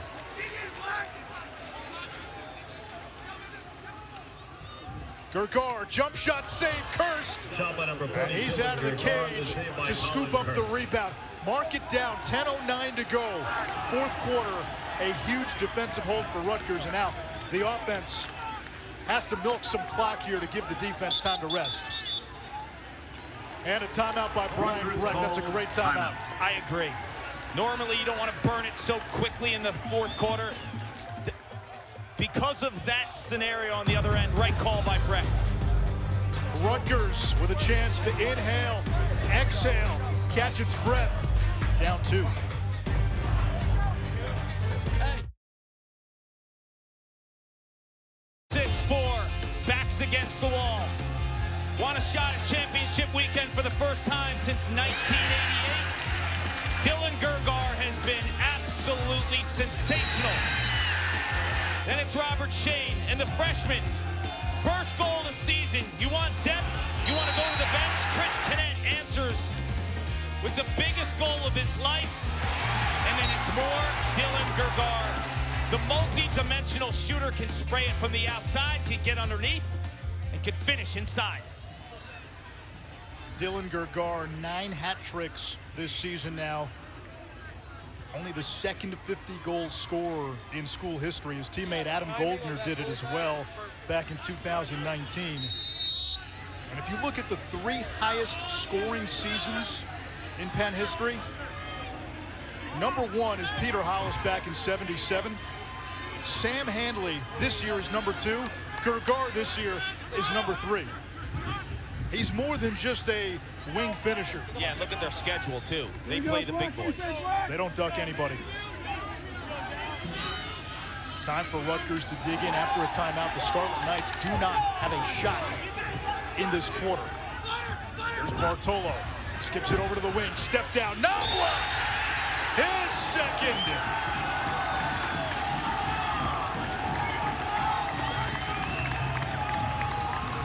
The best shooters in the world, whether it's Ryan Brown from the PLL Water Dogs, Tucker Durdovic, college ranks for Syracuse this season, two-handed, multiple release points. You remember in the first quarter, Shane Knobloch down the alley, lefty hammers it in the corner. This time and room picks the opposite corner. That is a shooter. Penn 13 out of 21 at the face-off X.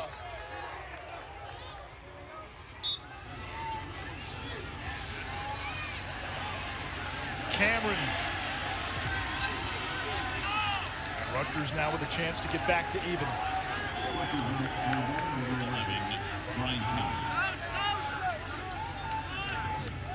Ross Scott has been held in check today by B.J. Farrar. Great pick there by Rutgers. Scott beat it to Bartolo in front, and we're tied. The Scarlet Knights using the pick game to perfection.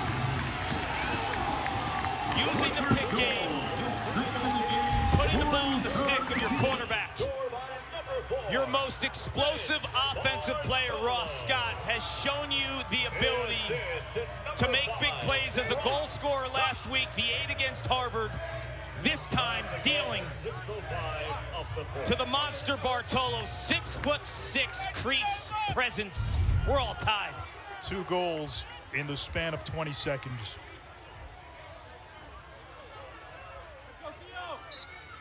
The quarter-final round. That's all I gotta say. Drama on 3 shots of espresso. Scott again, matched with Farrar. You mentioned it, the use of the pick game, because B.J. Farrar has been brilliant on Ross Scott. Ross Scott has not been able to evade him, so giving him that pick behind the cage not only frees him up, frees up his hands, and you see the slide coming, then he dissects and hits Bartolo. You need 5 to operate behind the cage. Here we go, Black! Here we go, Black! Bartolo charging down the alley. Now Scott on an island with Farrar. Scott trying to shake Farrar. Help coming. Now picked up by the short stick. He's got the matchup. We're going to go quick, Penn. Got to support this matchup. Scott against Joyce. There's the slide. Shot saved by Birkinshaw, number 14. And he'll set up the clear. Farrar looking for Bond. It gets away. Rolling toward the sideline. Stays in bounds. Gene Felix scoops it up for Rutgers. Scarlet Knights have to get it past midfield before that shot clock hits 60. And they do it with ease. Tereski touches up.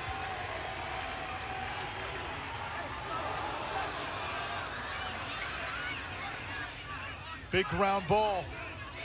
Scooped up by Theo Lenz. Here comes Bond. Handley out of the box. No one in front. Handley missed the cage. Number 26, Oh, he wants that back. He wants that back. Yes, he does. He's losing his angle and he shoots with the right hand. I thought maybe he would switch to his left and start moving towards the middle of the field to increase that angle. More net. But Kurtz plays the body positioning as well as any goalie. You don't make that save, but you cause that shot. Bedard against Daninger, who's been tremendous for Rutgers, 2 in black.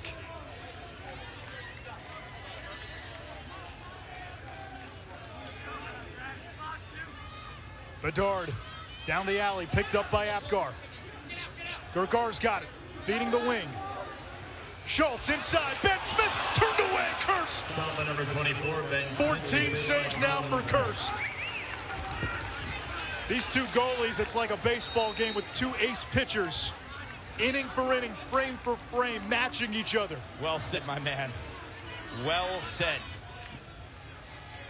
Each as intense and purposeful as the other.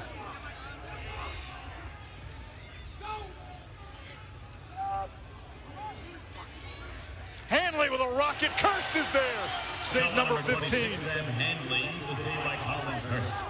How good is Colin Kurtz? How good is Patrick Birkinshaw? Only one can win with 5 minutes left. Here comes Daninger, 2 assists.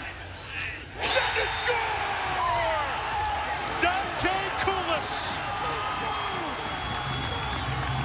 And Rutgers with a 9-8 lead. 5:38 to go in regulation. Who would have thought, Anish, with all these veteran stars, the Sam Hanleys of the world, the Mitch Bartolos, the Colin Kurtz, it's a one-on-one with Sam Hanley, loses his angle, misfires, then the save by Colin Kurtz, and we saw Chris Kinnett in the third quarter. His freshman campaign, rarely in big spots, delivers. This time, it's Dante Koulis. With all the veterans on Rutgers, it's a freshman who hits it. And redemption for Koulis, who suffered a head injury on this field against Hofstra and missed 7 games. And Daninger has been the unsung hero for Rutgers. 3 assists. He came into the game with 4 on the season. 3 straight for Rutgers. Remember, it started with a great defensive stand, then a timeout after Penn had gone up 8-6. Here comes Kinnett. You can tell he's got the fresh legs. Bergar against Gene Felix. He's a righty. Gene Felix spun him left. Now Hanley. There's that rocker step. Back a few years in that quarterfinal against Yale. Hanley, only 2 shots, did not score a goal. Shipley, Ben Smith, off the, that hit the pipe. Did not, no shot clock reset. Gergar, right hand, Kurtz is there. Didn't have an angle. Had the question mark attempt.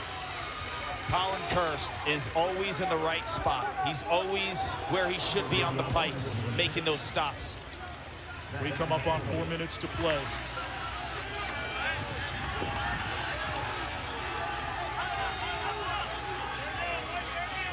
Scott against Farrar. And this is the point of the game, too, where Rutgers does have a depth advantage. Credit Brian Brecht, who went to Dante Koulis, the freshman, in a big spot like that. Koulis, only 12 shots this season. He's connected 8 times, however. Knobloch's got 2 goals. Going to work on Shipley. And Knobloch with a hat trick and a jersey fist pump.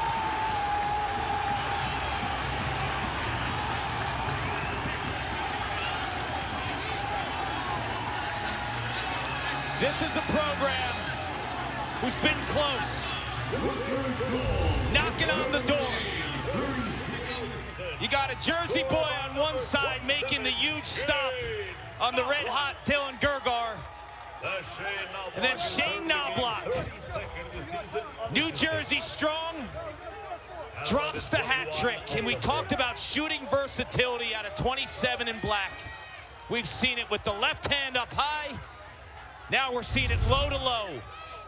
He has delivered. 12 multi-goal games this season. And a big face-off win for Duhenio.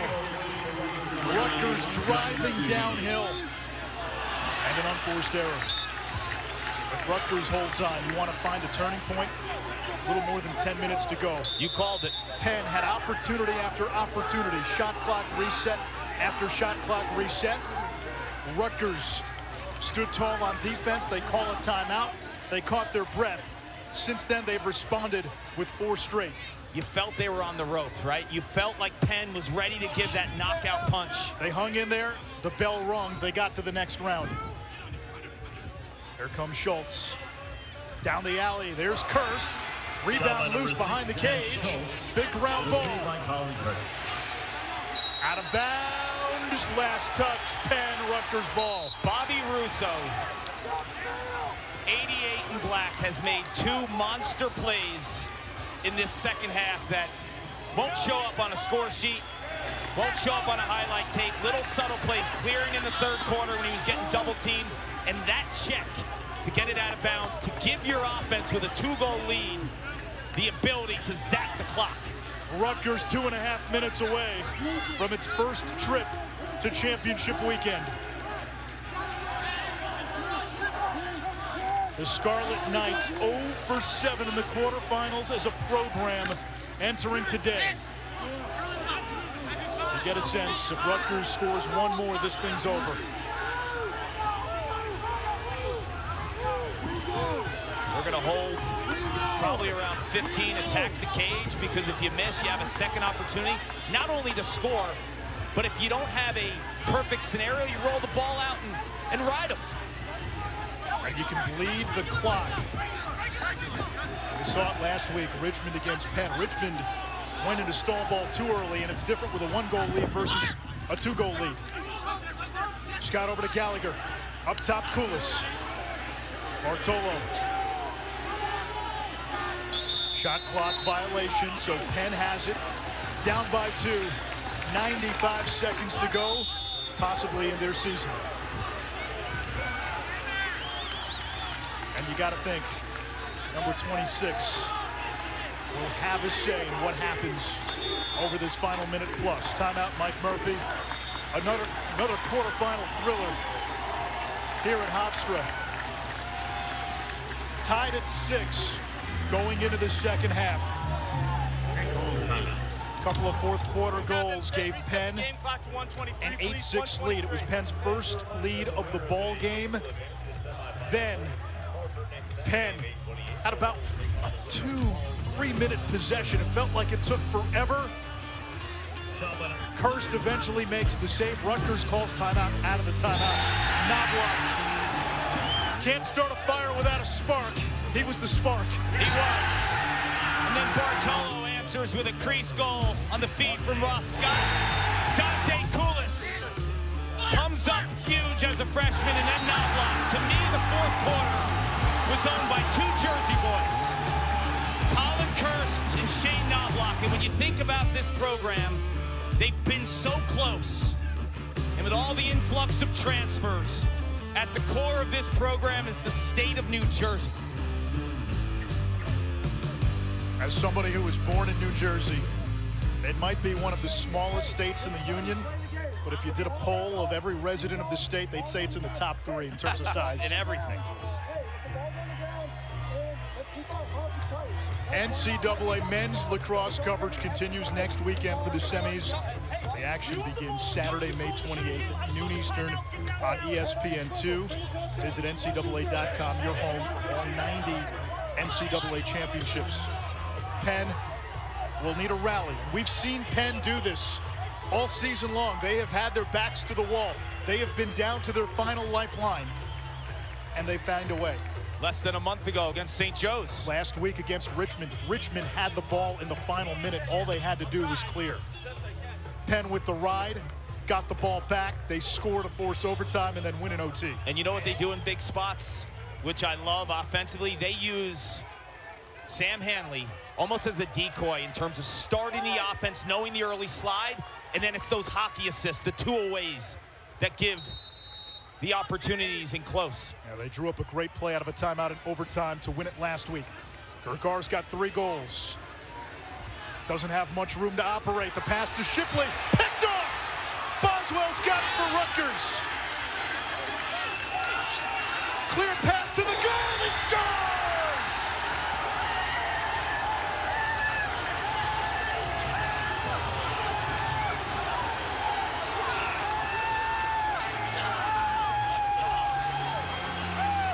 The transfer from Bucknell, Brian Boswell. I'm thinking, okay, he gets that ball. He's going to exhaust the clock. Because when you shoot, you give life for a face-off. But if you're up 2 and you can can it to go up 3, 90 in black, that's the dagger. Clark down the stretch. And you saw it a little on that last possession, too. Penn looks tired. They gave us everything. But 5 goals in 8:15. Rutgers showed you, and we talked about the depth and their ability to play end-to-end. 1:04 to go. Face-off violation, Rutgers. Shipley all the way to the cage. Who else cursed? He has been the minotaur at the end of the labyrinth for Rutgers. Back-to-back 17 save games in this postseason. Gergar gets one back quickly. It's 11-9, 53 seconds to go. The door still ajar, and now it's on the face-off man. Arceri coming out to take the draw for Penn. That's why it's such a conflicting type of opinion when you're up 2 with a little bit over a minute. Do you shoot to score? Well, Boswell gives you the 3-goal lead, but now you're not guaranteed the ball again. That's the issue. Like, if Boswell exhausts the clock, nothing's more important than the ball. You're still asking a team to score, what, about 3 goals in a minute? That's a tall task. But it's possible. Arceri wins it to himself. Accelerates ahead. And a timeout called by Mike Murphy before the pass. Just got it in. 48 seconds to go. If you know Penn, you know there's going to be late game drama, and they're going to make this thing interesting. See, when you have the ball in your Rutgers, if you can just get that clock down to the final seconds, you don't have to deal with the face-off situation. Rutgers is under 50% at the face-off dot this season. Penn has life. And if you're Penn, you're thinking, if we score here, we've won 16 out of 24 at the face-off X today. You've got 48 seconds. You don't have much time. The stakes, the winner to the national semifinals, championship weekend. Rutgers has never been there. Penn has been there once, 1988. They played Syracuse in the semis, the famous Air Gate game. Later today, Yale and Princeton. Tomorrow, Cornell, Delaware. Delaware head coach Ben DeLuca was a former Cornell head coach. And then the piece de resistance, Maryland, Virginia. A rematch of last year's championship. To a lot of folks, that feels like a de facto championship game. We get to see it in the quarterfinals. You mentioned that Penn 1988 semifinal appearance. John Canaris was in the goal. He played so well. Chris Flynn at the midfield was the Ivy League Player of the Year in 2 sports, in football and lacrosse. Gary Gate, the famous Air Gate shot. Rutgers, as the Kurtz family looks along, they've never been to championship weekend. Right now, here's the deal. If Sam Hanley doesn't start with the ball, you have to shut him off. You can't let him touch the ball. You cannot let 26 in white touch the ball. Shipley will trigger. Roaring down the alley. Stick checked away. It's Roll. The cause turnover. Rutgers has it up 2. Gene Felix can't handle the pass. Canet retrieves. 30 seconds. Penn out of timeouts. Over to the wing. Shipley fires. Save. Cursed. It'll stay with Penn. Number 37, James Shipley. 20 seconds and change, and Hanley with the ball in his cross. Here comes Hanley. 6'5", 230. Trail check from behind to dislodge it on the shot. It stays with Penn, and Rutgers wants a timeout. 13.3 seconds to go. Brian Brecht and the Scarlet Knights can taste East Hartford and championship weekend. What's this timeout about for Rutgers? It's resetting. You can't take them to the bus. The only deal for me is looking from the press box. Penn looks exhausted. Sam Hanley looks exhausted. With 13 seconds left, you give them time to kind of recharge. If you're Rutgers, you play zone here, right? You play zone, but you have to shade to Hanley. That's just great defense by Ethan Rahl.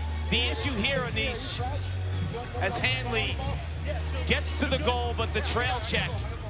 Rutgers doesn't play a ton of zone. So sometimes you ask a team to get out of their comfort zone. They've been really effective in the second half playing man. And you could shut Hanley off if he doesn't start with the ball, play 5-on-5. The Kurtz family, Connor, Michelle, there's mom with the glasses, the striped dress, dancing in the background. Her son Colin today, 18 saves, 7 in the fourth quarter. We told you early in the game, Colin starts his day with a handcrafted coffee every morning. He and roommate Ross Scott. 7 fourth quarter saves. Coffee indeed is for closers. But up 2, if you go zone, you're basically putting Penn in a situation to exhaust the clock, right? Because then you have to get into your flow, into your zone offense. How are you going to do that? You don't have time. Yeah, if you go man, you could go to the goal right away, and maybe with 6-7 seconds left, go back to the face-off dot. So zone makes sense. Yeah, looks like Rutgers, though, comes out on a man-to-man. Hanley feeding inside for Gergar. It's off the mark. In the crease, Rutgers ball.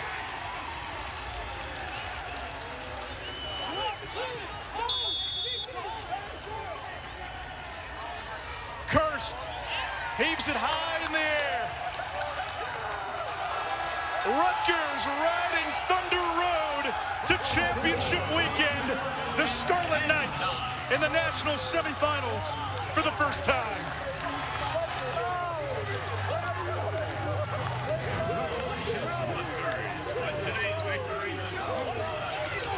The heartbreak for Penn. The last time they had a full season was 2019. They lost in this round by a goal to Yale. Rutgers on this field last year against North Carolina to lose by a goal, to be in this very same situation a year later and stamp the school's first appearance at championship weekend in the sport of men's lacrosse. Wow. Today's Capital One player of the game, no surprise, Colin Kurtz, 18 saves, and in the fourth quarter,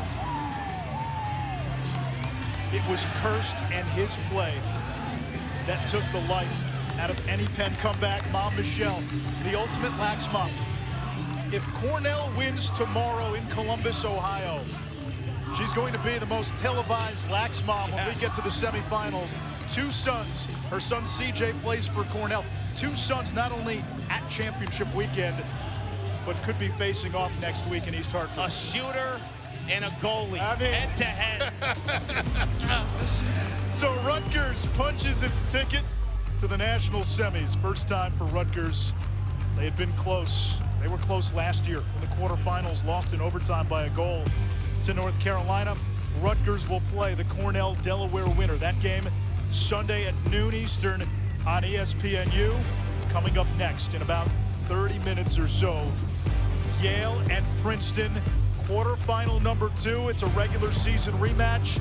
It's a couple of Ivy League rivals. They've played more than 100 times in their storied history. But right now, this hour, it belongs to tramps like us. The Rutgers Scarlet Knights headed to championship weekend for the first time in school history.